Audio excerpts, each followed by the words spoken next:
اللهم راحة بال، وبعدا عن القيل والقال، وبعدا عن هوان الحاجة والسؤال، وثباتا على السكينة بعيدا عن تقلب الأحوال. اللهم حياة كريمة لا إهانة فيها ولا إذلال. السلام عليكم ورحمة الله. ازيكم يا حبايبي، عاملين ايه؟ يا رب تكونوا بخير، وحشتوني جدا.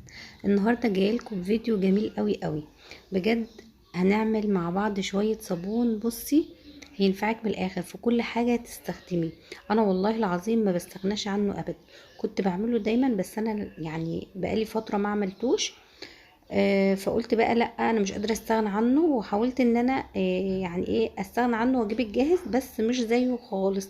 اللي احنا بنستعمله ده يا بنات، اللي احنا بنعمله، بصي، اولا مش مكلف، بتعمليه من الزيت المستعمل، انت كده كده بتستعملي الزيت وبترميه، فبدل ما ترميه هتشيليه على جنب وهنصفيه وهنعمل بيه الصابون. حرفيا مش هتستغنى عنه، بيشيل البقع من الهدوم بطريقه، بصي، ما تتخيلهاش. ممكن تحطي كمان تبشريه وتحطيه مع الغسيل الابيض، او تحطيها زي ما هي كده في الغساله، هتخلي لك الابيض فله زي القشطه والله العظيم. وكمان بيخلي المواعين بتبرق، حرفيا كده بتبرق، حلو قوي. وكمان ما مش بيبوظ ايدينا ولا حاجه، لان احنا في المكونات هنحط حاجات تنعم ايدينا وتحافظ على ايدينا. فهنبدأ مع بعض الفيديو. بصي، كل الحاجة اللي موجودة بسيطة جدا ومعانا في البيت، يعني مش هتشتري غير هو المكون واحد بس اللي احنا هنعمل بيه، وكل حاجة موجودة عندك في البيت. اولا الصابون ده بيتعمل بكذا طريقة، وانا عملته قبل كده مرتين او 3 تقريبا على القناة، ارجعلي الفيديوهات القديمة وشوفيه. كل مرة بتختلف عن المرة اللي قبلها، وكل مرة بنحط مكونات غير. يعني انا ممكن اقلل في المكونات او ازود في المكونات براحتي جدا، بس النتيجة بتبقى مرضية في جميع الأحوال، وبيبقى حلو أوي أوي يا بنات. بصراحة أنا ما بستغناش عنه. هنبدأ الفيديو مع بعض، وهنشوف الجمال اللي احنا هنعمله ده هنعمله ازاي، ويلا بينا. بس أول ما نبدأ، قبل ما نبدأ الفيديو، ما تنسيش بقى تحطي لايك وتشترك في القناة. يلا بينا، هنسمي كده بالله ونصلي على الرسول ونبدأ الفيديو بتاعنا. معايا الأول حلة بقى نحط فيها شوية مية، شوية مية كده صغيرين، حوالي كوبايتين، ونحط فيها قشر الليمون. قشر الليمون ده انا بستخدمه في المطبخ وبشيله في التلاجة، يعني كل ما استخدم ليمونة بدل ما مرمي القشرة بتاعتها، بحطها في علبة كده في الفريزر، علشان بنعمل بيها ايه وصفات، مش بس للصابون. بحطها بقى كده تغلي على النار زي ما انتم شايفين، لحد ما الليمون يستوي تماما، يعني بتسلقه زي الليمون اللي بتخلليه، وبسيبه يبرد تماما. بعد ما يتسلق ويبرد تماما معايا، باخده بقى كده ايه، بصفيه من المية طبعا، لان عايزه المية لوحدها والقشر لوحده. فباخد القشر كده بحطه في الكبه طبعا بعد ما بردت زي ما انا قلت لكم. والميه دي مش هنرميها، هنحتاجها هندخلها في الصابون. هنشوف هنعمل بقى ايه. هنركن الميه دلوقتي على جنب، وناخد بقى ايه الليمون ده هنضربه كويس قوي في الكبه. الليمون ده، قشر الليمون ده اللي انا هضربه، مش بس بيتعمل بيه صابون، ده بيتعمل بيه كمان معجون كده، بيفور الدهون وبينظف كل حاجة عندك، بينظف الشفاط، بينظف البوتاجاز، بينظف كل حاجة حرفيا. بس بيتحط عليه مكونات تانية، ان شاء الله هبقى اعمل لكم المعجون ده في وصفة تانية او في فيديو تاني ان شاء الله. المعجون ده بيبقى شبيه كده للهلوبة، ان شاء الله هبقى اعمله لكم. دلوقتي بس خلينا في الوصفة بتاعتنا. طبعا احنا هنقعد نضرب كده في قشر الليمون لحد ما يبقى زي المعجون معانا، زي ما انتم شايفين كده. هناخد بقى المعجون، بصوا بقى الجمال. المعجون ده هناخده كده من غير اي اضافات، يعني مش هنضيف عليه حاجه، هنحطه لوحده كده. هفضيه في علبه كده، وهنشوف هنستخدمه في ايه. طبعا احنا مش هنستخدم الكميه دي كلها في الصابون، فانا ضربت اللي كان عندي، الكميه كلها اللي كانت عندي، هاخد بس منها جزء، والجزء التاني هشيله في الفريزر، او هعمله وصفه تانية زي ما انا قلت لكم. يعني كده كده مفيش حاجه تترمي ومفيش حاجه تتهدر.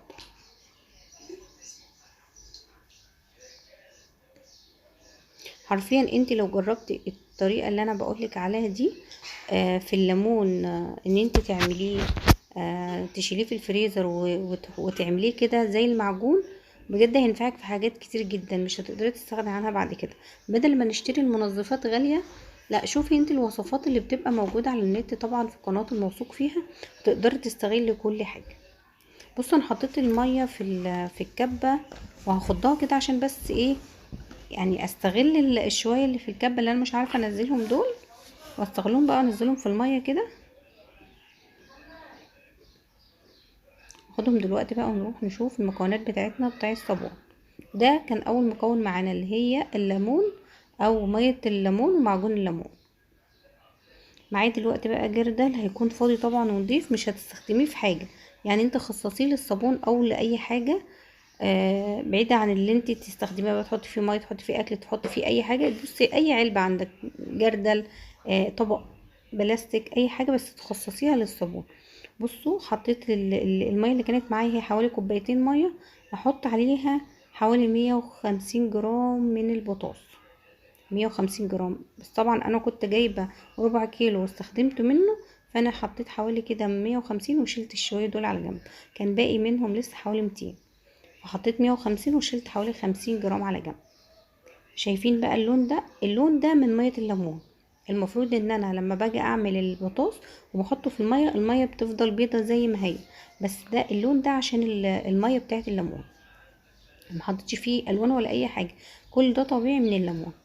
بصوا عايزه اقول لكم بقى ان انت تجيبي خشبه كده وبتكون طويله شويه عشان ايديكي يعني ايه ما يجيش عليها البخار بتاع البوتاص، لان البخار ده لو جه على ايدك هيولع في ايدك بجد، بيعمل حرقان جامد جدا. فخلي دايما ايدك بعيد، او لو بتعرفي تشتغلي بجوانتي البسي جوانتي، بس انا ايه للاسف ما بعرفش اشتغل وانا لابسه جوانتي او اي حاجه. وكمان لازم تلبسي كمامه او تشتغلي في حته مفتوحه. انا عن نفسي بشتغل في البلكونه، يعني ايه قلت بقى قبل ما انضف واكنس واعمل اي حاجه كده اشتغل في البلكونه، وبعد ما اخلص عشان لو حاجه وقعت ولا حاجه ابقى انضفها. طبعا البلكونه مفتوحه بقى وهوا وكده، فتقلقيش يعني انا مش لابسه كمامه عشان شغاله في الهوا. بصوا دلوقتي الزيت اللي انا حطيته ده حوالي كيلو، طبعا انا مصفياه وزيت نضيف، يعني هو مستعمل ايوه بس نضيف لان انا مصفياه. واللون غامق عشان زي ما قلت لكم ميه الليمون هي اللي غمقت اللون ده، يعني الصابون هيبقى معانا مش ابيض قوي زي ما بنعمله كده، يعني هيدي لون الكافيه شويه او لون البيج شويه. تمام، هنقعد نقلب كده بقى. بصوا معلومه بس نسيت اقول لكم عليها، لما تحطوا الميه وتحطوا البطاطس قلبوه كويس قوي وسيبوه لحد ما يهدى، وبعد كده حطوا الزيت، ونفضل نقلب بقى لحد ما سمك الخليط ده يتقل معانا. حطيت دلوقتي معلقتين كبار كده من المعجون اللي انا عاملاه من الليمون، طبعا هيدي ريحه جميله جدا، وكمان هيساعد في النظافه لما اجي اغسل بيه. هيبقى دلوقتي صابون بقوه الليمون. لو في حتت كده سيبيها ما تشيلهاش، مش مشكله ابدا، مش هتضايقك في حاجه بعد كده. بصوا الحتت اللي قشر الليمون دي سيبيها ما تشيلهاش. بصوا هفضل اقلب كده بقى، هو بياخد مجهود، يعني مش ضروري ان انت تفضلي لحد ما ايديكي توجعك كده تقلبي فيه لحد ما يخلص، لا انت ارتاحي شويه وبعد كده كملي. انا بعمل كده، انا بوقف الكاميرا وبقعد شويه ارتاح وبعد كده بكمل، بس هو بياخد وقت شويه في انك تقعدي تضربي فيه كده عشان يتقل، لازم يتقل. وبحب اعمله قوي كمان لما اكون في الشتاء بي... بي...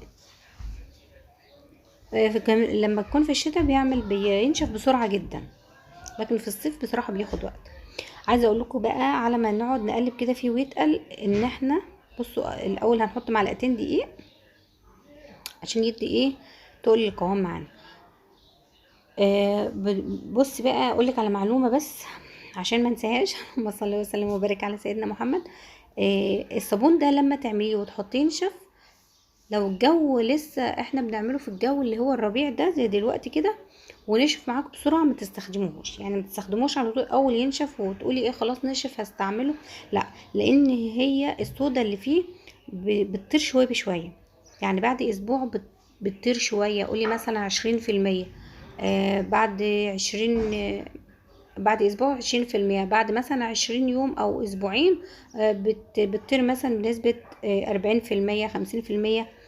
كل ما تسيبيه الصودا اللي فيه بتطير وبيبقى امن على ايديك، وبيبقى امن على ان يعني لو احنا استخدمناه في غسيل المواعين والكوبايات والحاجات اللي بنشرب وبناكل فيها بيكون امن. تمام، عشان كده لازم تسيبيه مرحلة التصبن ده اللي احنا بنقول عليها من 20 يوم لشهر، لا انت سيبيه بعد الشهر كمان علشان يبقى امن جدا عليكي. تمام، دي معلومه بس كنت عايزه اقولها عشان انا ما قلتهاش في الفيديوهات اللي قبل كده. انا حطيت دلوقتي معلقه زيت جليسرين. انا كنت عندي زيت جليسرين حط عليه مكعب مسك، فقلت مش مشكله، ما عنديش الا هو فهحطه مش هيضر يعني. فحطيت حوالي معلقه كبيره كده او معلقه ونص. تمام. ده عشان ايدينا برضو تفضل ناعمه. الصابون ده زي ما قلت لكم كده بيخلي المواعين فله، والله العظيم انا ما بستغنى عنه. الاستانلس بيخليه بيلمع جدا. الالومنيوم مش هقول لكم بقى، انا ان شاء الله هعمل لكم فيديو تاني كده ان شاء الله، عشان بس ما اطولش عليكم. لما ينشف هعمل لكم فيديو بقى، ابقى اوريكم بقى الجمال بتاعه واللمعه بتاعته في المواعين بقى، اذا كان المونيا اذا كان الكوبايات ولا الاستانلس، حاجه كده تفرح. والله العظيم انا ببقى فرحانه بنفسي جدا لما بعمل الصابون ده واجي استخدمه. بصوا القوام دلوقتي تقل ازاي، شايفين؟ تقله بقى حلو قوي. وعلى فكره اللون ده عاجبني جدا، يعني سبحان الله اللون ده من الليمون، من غير ما احط عليه ليمون، من غير ما احط عليه الوان صناعيه ولا اي حاجه، سبحان الله. بس هو طبعا هيفتح عن كده، يعني هو كل ما ينشف هيفتح، مش هيفضل كده. خلاص دلوقتي بقى هو ايه نشف، المفروض ان احنا هنصب. دي كرتونه علبة حلويات الغطا بتاعها، تمام. لو انت عندك بقى اي حاجة حطي فيها. انا كنت ساعات بحط لما اكون عاملة كمية كبيرة بجيب درج خشب وبغلفه بالبلاستيك واحط فيه، لكن دي كمية صغيرة فانا هعملها في العلبة دي. طبعا حطيت كيس شفاف عشان ما يلزقش في الكرتون والكرتون يبوش كده واجي اطلعه يتعبني. فانا حطيت الكيس الشفاف ده وهصب عليه الصابون. شايفين؟ والله العظيم اللي يشوفه كده يقول ده عسل. حلو جدا ولونه جميل. هفضيه بقى كده واسيبه لحد تاني يوم، يعني احنا دلوقتي المغرب، تمام. انا مش هاجي ناحيته، هسيبه في البلكونه بقى كده يتهوى يتشمع عينيه، يعني يشد مع بعضه كده شويه. وتاني يوم وهو يعني منشفش، بين ان هو طري وناشف، يعني ايه، مسك في بعضه كده، تمام، اتشمع. هبدأ بقى ايه ان انا اقطعه. خلاص كده الوقت بقى ايه سويته بقى تمام. هسيبه بقى في البلكونه زي ما قلت لكم كده ايه لتاني يوم الصبح، وهنشوف هنعمل فيه ايه.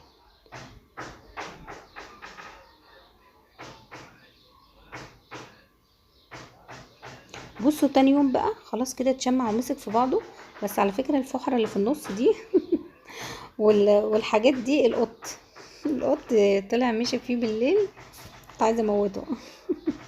بس الحمد لله، يلا مش هتخسر يعني معانا. هحاول بقى دلوقتي ان انا اقلبه بالراحه، لان هو منشفش تماما، هو يا دوب مسك بس في نفسه كده، يا دوب مسك. هبدا بقى ان انا ايه ان انا اقطعه، تمام. يبقى سكينه كده واقطعه التقطيع اللي انت عايزاه. بصوا الشكل ده بتاعكم انتوا. انا نسيت على فكره اشيل الكيس. بقطع فوق الكيس. افتح الكيس ده بقى عشان من كتر ما هو شفاف ما اخدتش بالي وراح اقطع عليه، سبحان الله.